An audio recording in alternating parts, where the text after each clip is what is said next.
Hello mga mare, ito na naman ang ganap sa buhay namin ngayong araw. At dahil araw na naman nga po ng Sabado ngayon, abay naghihintay na naman ang tindera nyo ng mga supplier na magdi-deliver ng mga paninda namin. Andito na nga po ako sa labas ng aming tindahan para i-display po yung mga pinamili namin na paninda kahapon. At ito po pala yung mga pinamili namin. Bumili po ako ng mga cornic tapos yung iba pa naming mga paninda ng mga gamis. Bumili din po pala ako ng mga plastic bag, ganun din po yung mga styro cups dahil isa rin po ito na mabili dito sa aming tindahan.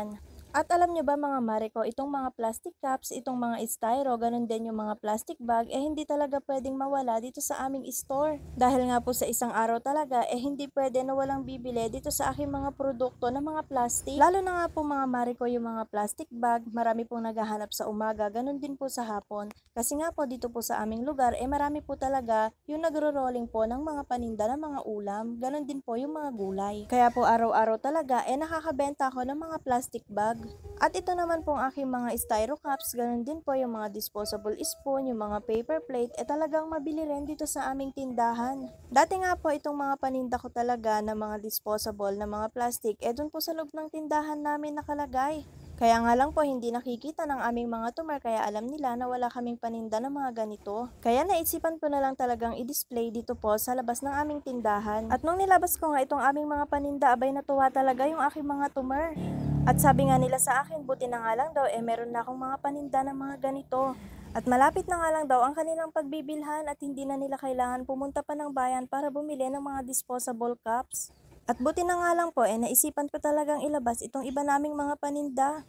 At malaking tulong talaga sa ating benta kung nakikita talaga ng ating mga tumer lahat ng ating mga paninda sa ating tindahan. Ito nga po mga paninda namin na iba na mga disposable po ng mga baso, dito ko na lang talaga nilagay sa takip ng aming tindahan. At kung sa presyuhan naman ng bentahan ko sa mga disposable na yan, is konting-konti lang po talaga yung aking pinapatong na tubo. Hindi nga po ako nagpapatong ng malaki sa mga fast-moving na mga paninda ko dito sa aming store. Dahil nga kung alam talaga natin na mabilis maubos, konti lang talaga yung ating pinapatong, at least malaki ang ating kikitain kahit papano. Inayos ko na nga rin itong ibang naming mga paninda dito para naman po makita ko kung alin yung mga wala at naubos na sa aking mga istante.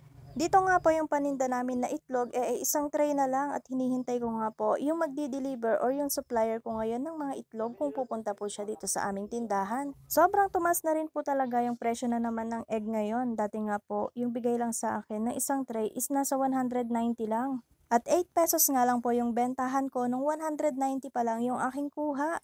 Pero ngayon nga po mga mare ko, ang isang tray niya na tumaas naging 210 na. Pero ang bentahan ko pa rin nga po 8 pesos, ako na naman po ang nag-adjust. Para naman po hindi na rin mahirap yung aking mga tumer talaga, ako na lang yung palaging nag-a-adjust. Sabi ko nga hanggat meron akong tutubuin or hindi ako malulugi, talagang ibebenta ko ito ng mas mura. Pero kung mahal ko talagang kinuha yung itlog at hindi kaya ng 8 pesos, gagawin ko talaga siyang 9 pesos o kaya 10 pesos na. Pero sa 8 pesos naman na bentahan ko, meron pa naman akong tutubuin kahit papano. Ang isa pa rin kasing kagandahan mga mare ko, hindi na po talaga ako nagpapamasahe pa para bumili ng iba naming mga paninda.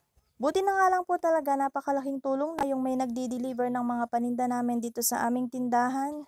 Isa pa napakalaking tipid po talaga kung hindi na kami lalabas-labas pa para bumili ng aming mga paninda.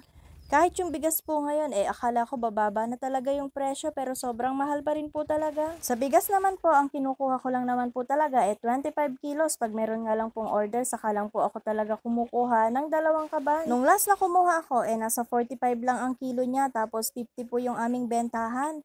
Pero nung kumuha po ako ulit, nasa 48 na po yung isang kilo niya at 53 na po yung aking bentahan. Plus 5 pesos nga lang po ako sa bawat isang kilo po ng bigas. Kahit mahal nga po ang kilo ng bigas, talagang mabili pa rin ito araw-araw.